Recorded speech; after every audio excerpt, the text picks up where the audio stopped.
Has COVID-19 officially ended the battle for the breakfast crowd? My next guest says it's actually made the battle for the breakfast crowd even more competitive. She is Berna Barshay. She is from Empire Financial Research, and she joins us now. Berna, thanks for coming in. What did you have for breakfast?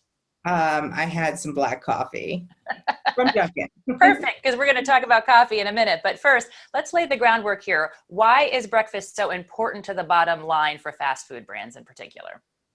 Well, restaurants have high fixed costs in terms of rent and utilities and other costs that they have to pay no matter how much business they do. So if they can bring people into that breakfast day part, it's going to have a very high contribution margin to the operating profits, because food costs, you'd be surprised to know, usually are only around 25% of a meal, and the rest is overhead and labor. So obviously there's labor involved in making your breakfast, but all that fixed costs are just there. So the extra meal is very high contribution margin to the companies if they can get you in. Plus, in general, like more visits, if they can build loyalty by having the customer come more occasions, that just builds a relationship with the brand as well.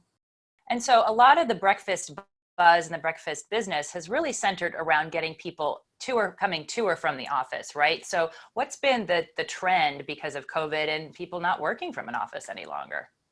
Well, what you initially saw in the second quarter during the shutdowns, once things reopened, obviously all restaurants comped down 40% or so for the quarter, because that encompassed the time that they were closed. But if you looked at the breakfast day part in the second quarter, it was actually down more than the overall average declines year over year in same stores.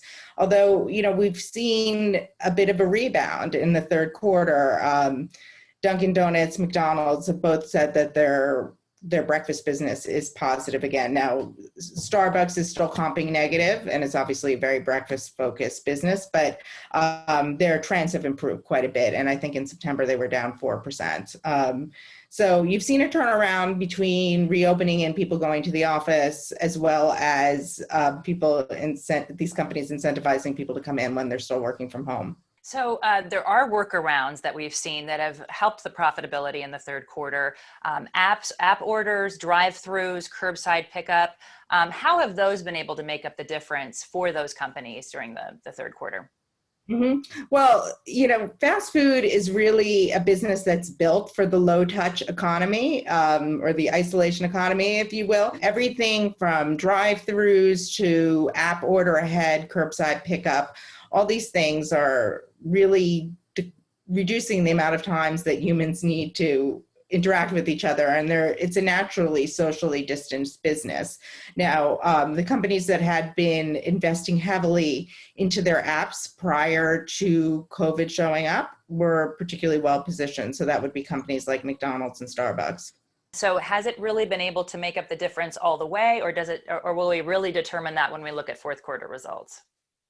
I mean, I think I'm not sure that the entire business can be bridged, because also you're seeing, especially if you talk about breakfast specifically. So for example, when Dunkin' Donuts reported that their comps were up, I think it was 0.9%, so effectively 1% in the third quarter. One thing that they mentioned was that what they lost at breakfast, they were making up in the afternoon. So people working at home, they might not go out for that black coffee in the morning, but when they need a little afternoon pick-me-up or just a break from sitting inside all day at their desk, they would go to Dunkin' in the afternoon. And in that afternoon occasion, they were more likely to trade up and get an espresso drink, which carries a higher price tag. So they lost a little bit on transactions, but they made up in dollar per transaction because the occasion that people visited was a little different. So Inspire Brands is now set to purchase Dunkin' Donuts for $11.3 billion, the ticker symbol DNKN. How is it positioned in terms of the breakfast battle? I mean, you alluded earlier to it, and it does have an app. In some cases, it has curbside pickup. In rare cases, in the urban areas, it has drive-throughs. But where is it headed?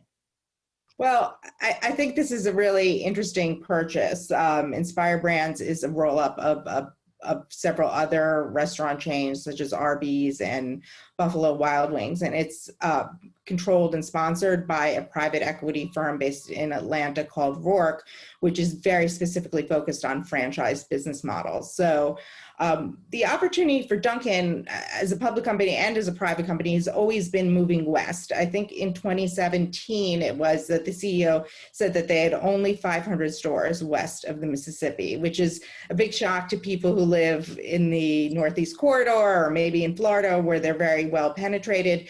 But, it's hard to find a Dunkin' in California or even in Chicago. And so that has always been the opportunity. And now they're paired up with this private equity vehicle where the sponsors have fantastic experience in knowing who the best franchisors are around the country, as well as expertise around real estate, because these businesses, fast food in general is very determined by real estate. Like being on one corner versus the opposite corner can make all the difference in sort of traffic, from both foot traffic and driving traffic. So having that expertise should help them on this rollout. So it's unfortunate that as public investors we won't be able to participate in it, but I would not be shocked to see Inspire Brands come as an IPO at some point down the road. This can be a big company. Lastly, we started the conversation by talking about coffee. Let's end it as well by talking about coffee. You've talked and written about the credibility of a cup of coffee and how that drives breakfast sales. To that end, what are your thoughts on the brands that have that credibility and are brands to watch to be potential winners of the breakfast battle? Well, I think that, people who are working out of the home, as well as people who are just, out and about in their lives, even if they're not at work, many people are in that habit of getting a cup of coffee in the morning. And if the cup of coffee isn't good, that's kind of a veto over the whole visit, because that's the thing you get every day. And if a company gets you for coffee, they have the opportunity to upsell you. Maybe you buy a breakfast sandwich once a week, twice a week. Maybe they offer some kind of menu innovation that gets you interested. And as I said, I'm bullish on Dunkin' because I think that this opportunity to move geographically is a big one. And then on top of that, I think they sit in a pretty interesting point in the price chain. They're cheaper than Starbucks, but more expensive and a more premium product than McDonald's. But you can never count out Starbucks because obviously it's the gorilla of the industry. It's got many people who are devoted fans, and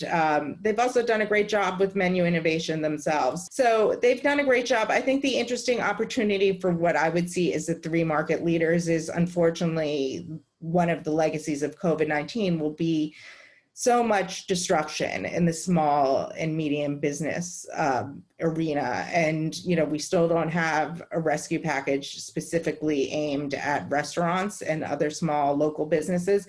So I think the big opportunity for all these guys is to take share from, unfortunately, mom and pops and regional chains that might not make it through this long winter of COVID. It's unfortunate, but it is also an opportunity for the leading players to consolidate the market. All right. Well, Berna, initially I was going to say I was hungry because you were really talking about food, and now I'm hungry and sad. So I might have to go for some chocolate coffee. Berna Barshay from Empire Financial Research. Thank you for all of that wonderful analysis. We will have you back again soon. Thanks for coming in. Thanks for having me. And if you'd like to catch up with any more Stansberry Research content, please take a look at all of these social media platforms where you can find us. That's all for now. Thanks for watching. I'm Jessica Stone.